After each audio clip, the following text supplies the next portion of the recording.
Miss ಮಾಡ್ಕೊತೀಯ ಮೈಸೂರನ್ನ? So Mysuru university ಅಂದರೆ ಅಷ್ಟು ಅಟ್ಯಾಚ್ಮೆಂಟ್ ನಮಗೆ. ನಾನು ಆಗಲೇ ಹೇಳ್ದಂಗೆ ಇಲ್ಲೇ ಓಡಾಡ್ತಾ ಇದ್ದಿದ್ದು. ಸ್ಕೂಲ್ಗೆ ಹೋಗುವಾಗ ಸೈಕಲ್ ಹೋದ್ರೆ ಹಿಂಗೆ ಹೋಗ್ತಾ ಇದ್ದಿದ್ದು. ಓ ದಿನಕರ ಧರೆಗೆ ಬಾಬು. ಏನ್ ಗಿಫ್ಟ್ಸ್ಗಳು ತೆಗೆದು ಫೋಟೋ ಸಾಕು ಎಷ್ಟೊಂದು. ವಾಟ್ ನೆಕ್ಸ್ಟ್ ನಿಮ್ಮಿಬ್ಬರ ಲೈಫಲ್ಲಿ ಅಂತ? ಸಿನಿಮಾದು ಅದೊಂದು ದೊಡ್ಡ ಸಮುದ್ರ. ಸ್ಟ್ರಗಲ್ ಮಾಡಿದೀವಿ, ಆಕ್ಚುಲಿ ಈಗಲೂ ಸ್ಟ್ರಗಲ್ ಮಾಡ್ತೀವಿ, ಈಗ ಕಷ್ಟಪಡ್ತಾ ಇರ್ತೀವಿ. ಆದರೆ ಆ ಮನಸ್ಸಲ್ಲಿ ಸಾಕಷ್ಟು ಆಸೆ ಇರುತ್ತೆ. ಹಂಗಾಗಿ ಒಳ್ಳೆ ಸಿನಿಮಾ ಮಾಡಿದಾಗ ಅದಕ್ಕೆ ಸಪೋರ್ಟ್ ಮಾಡಬೇಕು ಅನ್ನೋ ಆಸೆ. ಏನ್ ಕಾಣ್ತಿದೆ ನಿಮ್ಮಿಬ್ಬರ ಲೈಫಲ್ಲಿ ಅಂತ? ಸಿನಿಮಾ ಮಾಡಿದ್ದಾನೆ, ನಮಗೂ ಸಿನಿಮಾ ಮಾಡಬೇಕು ಅನ್ನೋದೇ ಕನಸಿಬ್ರಿಗೂ ಇರೋದು. ಸ್ಟ್ರಗಲ್ ಅನ್ನೋದು ಯಾವ ಲೈಫ್ ಲಾಂಗ್ ಇದೆ ಅನ್ನೋದು ಅಂತ ಅನ್ಸುತ್ತೆ. ಬಟ್ ಏನೋ ದೇವ್ರ ಕೈ ಹಿಡೀಲಿ ಅನ್ನೋದು ಒಂದು ನಂಬಿಕೆ ಅಷ್ಟೇ. ಸೊ ರಾಜು, ಮಿಸ್ ಮಾಡ್ಕೊತೀಯ ಮೈಸೂರನ್ನ? ಮೈಸೂರು ಆಕ್ಚುಲಿ ತುಂಬಾ ಮಿಸ್ ಮಾಡ್ಕೋತೀನಿ. ಯಾಕಂದ್ರೆ ಅಂದ್ರೆ ಕಾರಣಾಂತರಗಳಿಂದ ನಿನ್ಗೆ ಗೊತ್ತು ಯಾಕೆ ಬ್ಯಾಂಗ್ಳೂರ್ಗೆ ಶಿಫ್ಟ್ ಆಗಿದ್ದು ಅಂತ. ನಾನು ಅಪ್ಪ ಹೋದ್ಮೇಲೆ, ತಂಗಿ ಮದ್ವೆ ಆದ್ಮೇಲೆ ಅಮ್ಮ ಒಬ್ರೇ ಇತ್ತು. ಸೊ ನನ್ಗೆ ಏನಂದ್ರೆ ಶೂಟಿಂಗ್ ಯಾವಾಗ್ಲೂ ಅಲ್ಲೇ ಮೋಸ್ಟ್ ಆಫ್ ದ ಟೈಮ್ ಅಲ್ಲೇ ಸ್ಟೇ ಆಗ್ತಿದ್ದೆ. ಬಟ್ ಮೈಸೂರಿಗೆ ಬರೋದಕ್ಕೆ ಯಾವಾಗ ಬರ್ತೀನಪ್ಪ ಅಂತ ಅನ್ನಿಸ್ತಾ ಇತ್ತು. ಅಫ್ಕೋರ್ಸ್ ಇವಾಗ ಮಿಸ್ ಮಾಡ್ಕೊಂತೀನಿ. ಇಲ್ಲೊಂದು ನೆಲೆ ಮಾಡ್ಬೇಕು, ಬಂದು ವಾಪಸ್ ಯಾವಾಗ್ಲೂ ಬಂದು ಇಲ್ಲಿ ಇರ್ಬೇಕು ಅಂತ ಆಸೆ. ಸೊ ಅದ್ರ ಕಡೆ ಕೆಲಸ ನಡೀತಿದೆ, ಕೆರಿಯರ್ ಬಗ್ಗೆನೂ ಕೆಲಸ ನಡೀತಿದೆ.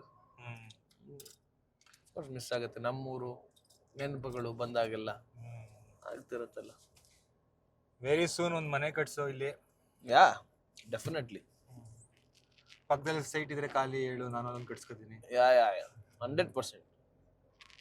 ಬೇಕಿದ್ರೆ ಸೈಟ್ ಕೊಡ್ಸೋ ಕೆಲಸನೂ ಮಾಡಿಸು ಬೇಕಿದ್ರೆ.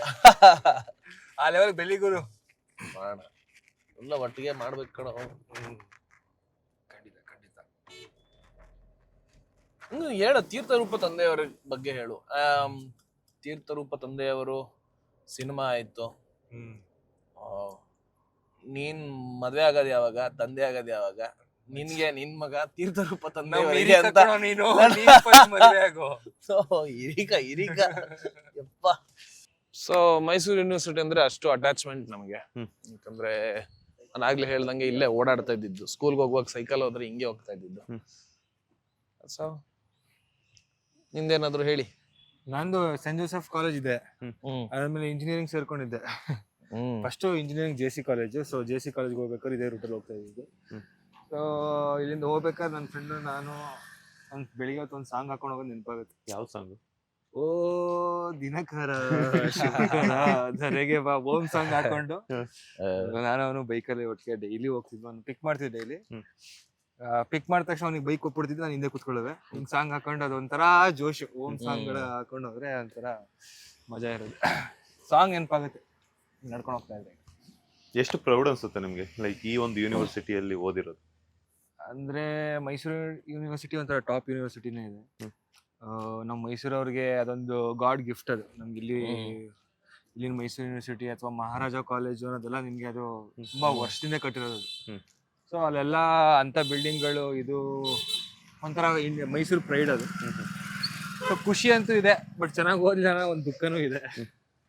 ಆನೆಲ್ಲ ಕಂಪ್ಲೀಟ್ ಮಾಡ್ದಪ್ಪ. ನೀನ್ ಮಾಡ್ದೆ ಗುರು, ನಮ್ದೊಂದಷ್ಟು ಬ್ಯಾಕ್ಲಾಗ್ಸ್ ಗಳಿತ್ತು, ಅಷ್ಟೇ ಬೇಜಾರು. ಈಗ ಇಲ್ಲಿ ಮಾಡಿರುವಂತ ತರಲೆ ತುಂಟಾಟಗಳ ಬಗ್ಗೆ ಏನಾದ್ರು ಹೇಳೋದಾದ್ರೆ? ಕಾಲೇಜ್ ಅಂದ್ರೆ ಲಾಟ್ ಆಫ್ ಮೆಮೊರೀಸ್ ಇರುತ್ತಲ್ಲ. ಇಲ್ಲ, ಕಾಲೇಜ್ಗೆ ಹೋಗ್ತಿಲ್ಲ ಅಂದ್ರೆ ಇವನ್ ಇರ್ತಿತ್ತು. ಯಾಕೆಂದ್ರೆ ಇವನ್ ಚೆನ್ನಾಗಿ ಇದು ಹೋಗ್ತಿದ್ದೆ. ಇವನ್ ಮಹಾಜನಾಸ್ ಇವನು, ನಾನು ಸೆಂಟ್ ಜೋಸೆಫ್ ಅಲ್ಲಿ ಇರ್ತಿದ್ದೆ. ಸೊ ಬಟ್ ಇಲ್ಲಿ ಒಟ್ಟಿಗೆ ಅಷ್ಟು ಕಳೆದಿಲ್ಲ. ಅವ್ನ್ ಕಾಲೇಜ್ ಅವ್ನ್ ಇದ್ದಿತ್ತು, ನನ್ ಬೇರೆ ಇರ್ತಿತ್ತು. ಬಟ್ ಇಂಡಸ್ಟ್ರಿಗೆ ಎಂಟರ್ ಆಗಿ ಅದಾದ್ಮೇಲೆ ರೆಗ್ಯುಲರ್ ಆಗಿ ಟಚ್ ಅಲ್ಲಿ ಇರ್ತಾ ಇದ್ವಿ. ಆಮೇಲೆ ಕೋವಿಡ್ ಟೈಮ್ ಅಲ್ಲಿ ಒಂದಷ್ಟು ಸಖತ್ ಕಷ್ಟ. ಇನ್ನು ನಮ್ಮ ಆಸ್ ಅನ್ ಆಕ್ಟರ್ಸ್ ಇಂಡಸ್ಟ್ರಿಲಿ ನಾವು ಅಂದ್ರೆ ಏನು ಇನ್ಕಮ್ ಇಲ್ಲದೆ ತುಂಬಾ ಕಷ್ಟ ಆಗ್ತಿತ್ತು ನಮ್ಗೆ. ಸೊ ಅಂದ್ರೆ ಎಸ್ಪೆಷಲಿ ಕೊರೋನಾ ಬಂದಾಗಂತೂ ತುಂಬಾ ಬ್ಲ್ಯಾಂಕ್ ಆಗಿತ್ತು. ವಾಟ್ಸ್ ನೆಕ್ಸ್ಟ್ ಅನ್ನೋದಂತೂ ತುಂಬಾ ಇದಾಗ್ತಿತ್ತು. ಅಂದ್ರೆ ನಾನು ಇವಂದು ಸ್ಟೋರಿಗಳಲ್ಲಿ ನೋಡ್ತಾ ಇದ್ದೆ. ಒಂದು ಸೀರಿಯಲ್ ಇದ್ರ ಟೈಮಲ್ಲಿ ಏನ್ ಗಿಫ್ಟ್ಸ್ಗಳು ತೆಗೆದು ಫೋಟೋ ಸಾಕು ಎಷ್ಟೊಂದು. ಖುಷಿ ಆಗದಂದ್ರೆ ನೋಡಿ, ವೆರಿ ಹ್ಯಾಪಿ. ಎಷ್ಟು ಜನ ಟ್ಯಾಟೂ ಹಾಕ್ಸ್ಕೊಂಡಿದ್ದಾರೆ ಅವನಿಗೆ ಗೊತ್ತಿಲ್ಲ. ಬಟ್ ಐ ಮೀನ್ ತುಂಬಾ ಇಲ್ಲ ಮಾಡಬಾರ್ದು ಅದು. ಯಾಕಂತಂದ್ರೆ ಈವನ್ ನನಗೆ ಆತರ ಮಾಡಿಸ್ದಾಗ್ಲೂ ನಾನು ಅದನ್ನ ಬೇಡ ಅಂತಾನೆ ಹೇಳ್ತೀನಿ. ತಂದೆ ತಾಯಿ ಹೆಸರಾಗ ಮಾಡ್ಬೇಕು ಅಂತಾನೆ ಇದ್ರೆ ತಂದೆ ತಾಯಿದ್ ಮಾಡಿಸಿ, ಅವ್ರನ್ನ ಪ್ರೌಡ್ ಮಾಡಿ, ಅವ್ರಿಗೆ ಖುಷಿ ಕೊಡಿ. ನಮ್ಗೇನಂದ್ರೆ ನಮ್ ಪ್ರೀತಿ ಮನ್ಸಲ್ಲಿದ್ದು ಇದ್ರೆ ಸಾಕು. ಯಾವತ್ತು ಮನ್ಸಲ್ಲಿದ್ದು ನಾವು ಮಾಡಿದಾಗ, ಕೆಲಸ ಮಾಡಿದಾಗ ಥಿಯೇಟರ್ಗೆ ಬಂದು ನಮ್ ಕೆಲ್ಸನ ಅವ್ರು ಅಪ್ರಿಶಿಯೇಟ್ ಮಾಡಿದ್ರೆ ಅಷ್ಟೇ ದೊಡ್ಡ ಆಶೀರ್ವಾದ ನಮ್ಗೆ. ಹೌದು. ಸಿನಿಮಾದಲ್ಲಿ ಒಂದು ಸೆಲೆಬ್ರೇಷನ್ ಅಂತ ಮಾಡಿದ್ರೆ ಅದು ನಮ್ಗೆ ದೊಡ್ಡ ಸೆಲೆಬ್ರೇಷನ್ ಅಷ್ಟೇ. ಈಗ ಫ್ಯಾನ್ಸ್ ಕಡೆಯಿಂದ ಇಬ್ರಿಗೂ ಗಿಫ್ಟ್ ಅಂತ ಬಂದಿರುತ್ತೆ. ನೀವು ಕುತ್ಕೊಂಡು ಒಟ್ಟಿಗೆನೆ ಆ ಗಿಫ್ಟ್ ನ ಓಪನ್ ಮಾಡುವಂತದ್ದು, ಅವಾಗ ಒಂದು ಫನ್ ಎಲಿಮೆಂಟ್ಸ್ ಏನಾದ್ರು ಆಗಿತ್ತಾ ಅಂತ? ಅಂತದಾಗಿಲ್ಲ. ಯಾಕಂತಂದ್ರೆ ಅವ್ರಿಗೆಲ್ಲ ಪರ್ಸನಲ್ ಆಗಿ ಓಪನ್ ಮಾಡಿ ಇಲ್ಲ ಹೇಳ್ಬೇಕು. ಈಗ ಇಲ್ಲ, ನಮ್ ರೂಮ್ ಅಲ್ಲಿ ಇರ್ಬೇಕಾದ್ರೆ ಗಿಫ್ಟ್ ಗಳು ಬಂದಿದಾವೆ, ಒಟ್ಟಿಗೆ ಓಪನ್ ಮಾಡಿಲ್ಲ. ನಂಗೊಂದ್ ಫ್ರೇಮ್ ಬಂದಿತ್ತು, ಇವನ್ಗೂ ಅವಾರ್ಡ್ ಮತ್ತೆ ಫ್ರೇಮ್ ಗಳು ಬಂದಿದೆ ಆಯ್ತಾ.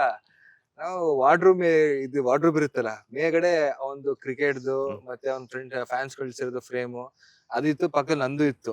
ಏನ್ ಮಾಡವನೆ ಹೋಗ್ಬಿಟ್ಟು ಅವತ್ತು ಎಲ್ಲಾನು ತಿರುಗಿಸಿಟ್ಬಿಟ್ಟು ಅವನ್ ಮಾತ್ರ ಹೈಲೈಟ್ ಮಾಡಿ. ನೆನ್ಪಿದ್ಯಾ ಗುರು? ಹಂಗ್ ನೋಡ್ತಿದ್ಯಲ್ಲ ಯಾವ್ದನ್ನು? ಅಲ್ಲ, ನೀನ್ ಏನ್ ಮಾಡಿದ್ಯಾ? ನಾನ್ ತಿರ್ಸಿಗ್ ನಂದು ಕಣದು, ನಿಂದಲ್ಲ, ನಂದು. ಯಾವ್ದೋ ಹಳೆ ಮೆಮೊರೀಸ್ ನ ತಿರ್ಗಿಸಿಟ್ಬಿಟ್ಟಿದ್ದೆ ನಾನು. ಇಲ್ಲ ನಂದು ಫೋಟೋಗಳೆಲ್ಲ ತಿರ್ಗಿಸಿಟ್ಬಿಟ್ಟು ಅವನ್ ಮಾತ್ರ ಹೈಲೈಟ್ ಆಗಿ ಇಟ್ಟಿದ್ದ. ಅದನ್ನ ನೋಡಿದೆ. ಇಲ್ಲ ಅದು ನಂದು, ನೀನು ಮಿಸ್ಟೇಕ್ ಮಾಡ್ಕೊಂಡಿದ್ಯಾ, ಹೋಗ್ಲಿ ಬಿಡು. ಇಲ್ಲ, ನನ್ಗಂತೂ ಅದೇ ಒಟ್ಟಿಗೆ ನಾನ್ ನೋಡ್ದಂಗೆ ಅವ್ನ್ ಬಿಗ್ ಬಾಸ್ ಬಂದ್ಮೇಲೆ ಅವನ್ಗೂ ಸಿಕ್ಕಾಬಟ್ಟೆ ಗಿಫ್ಟ್ ಗಳು ಬಂತು. ಆಮೇಲೆ ಒಂದು ಫ್ಯಾನ್ಸ್ ಆಗಿದ್ದು ರೇಷೆ ಇತ್ತು. ಅವನು ಬಿಗ್ ಬಾಸ್ ಹೋಗಕ್ಕಿಂತ ಮುಂಚೆ ನಾವು ಅದೇ ಮಾತಾಡ್ತಿದ್ವಿ, ಒಂದು ಇನ್ಸ್ಟಾಗ್ರಾಮ್ ಫಾಲೋವರ್ಸ್ ಕಡಿಮೆ ಇದ್ರು. 12,000 ಇದ್ರು ಅಷ್ಟಿದ್ರು. 12K ಇದ್ದಿದ್ದು ಅಷ್ಟೇ. ಅಂಡ್ ಅದು ಮ್ಯಾಸಿವ್ ಆಗಿ ಆರ್ಗ್ಯಾನಿಕ್ ಆಗಿ ಹೋಗಿದಂದ್ರೆ ಇವಂದೆ. ನಾನು ನಮ್ ಫ್ರೆಂಡ್ಸ್ ಎಲ್ಲ ಅದೇ ಚೆಕ್ ಮಾಡ್ತಿದ್ವಿ. ಈ ವಾರ ಇಷ್ಟ ಆಯ್ತು, ಆ ವಾರ ಇಷ್ಟ ಆಯ್ತು, ರೈಸ್ ಆಯ್ತು.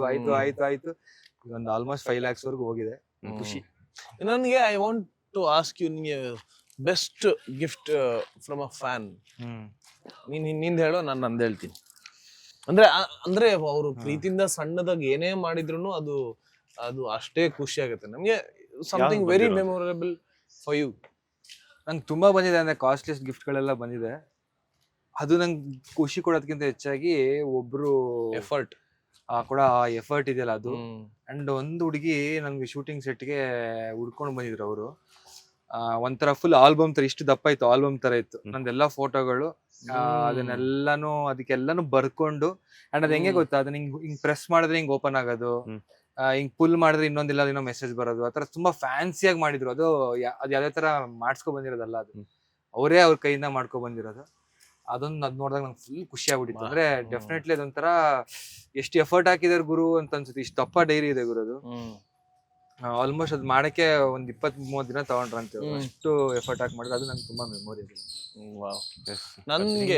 ನನ್ಗೆ ಆಫ್ಟರ್ ಬಿಗ್ ಬಾಸ್ ನಾನ್ ಬಿಗ್ ಬಾಸ್ ಒಳಗಡೆ ಇದ್ದಾಗ ನಂದು ಡೈ ಹ್ಯಾಡ್ ಫ್ಯಾನ್. ಅವ್ರ ಹೆಸರು ಸುಮಾ ಅಂತ ಹೆಸರು ಹೇಳ್ತೀನಿ. ಪ್ರತಿದಿನ ಅವರು ದೇವರಿಗೆ ತುಪ್ಪದ ದೀಪ ಹಚ್ಚಿ ನನಗೆ ಅವರು ಆಂಜನೇಯಂದು ಮೈಸೂರು ಪೇಂಟಿಂಗ್ ಮಾಡಿ ಆ ಮೈಸೂರು ಪೇಂಟಿಂಗ್ ನ ತಂದು ಕೊಟ್ಟಿದ್ದಾರೆ. ಮೈಸೂರು ಪೇಂಟಿಂಗ್ ಅದಕ್ಕೆ ಬೆಲೆನೇ ಕಟ್ಟಕ್ಕಾಗಲ್ಲ ಆಕ್ಚುಲಿ. ಗೋಲ್ಡ್ ಅಲ್ಲಿ ಮಾಡುವಂತ ಪೇಂಟಿಂಗ್ ಅದು. ಸೊ ಆ ಒಂದು ಪೇಂಟಿಂಗ್ ತಂದು ಕೊಟ್ಟಿದ್ದಾರೆ ನನಗೋಸ್ಕರ. ಡೈಲಿ ಪ್ರೇ ಮಾಡ್ಕೊಂಡು ಇವ್ನ್ ಗೆಲ್ಬೇಕು ಅಂತ.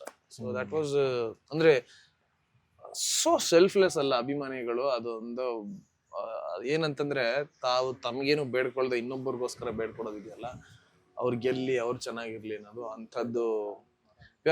V are always grateful to have such fans, such love. ಅದು ಸಿಗೋದು ಕಲಾವಿದರಿಗೆ ಮಾತ್ರ.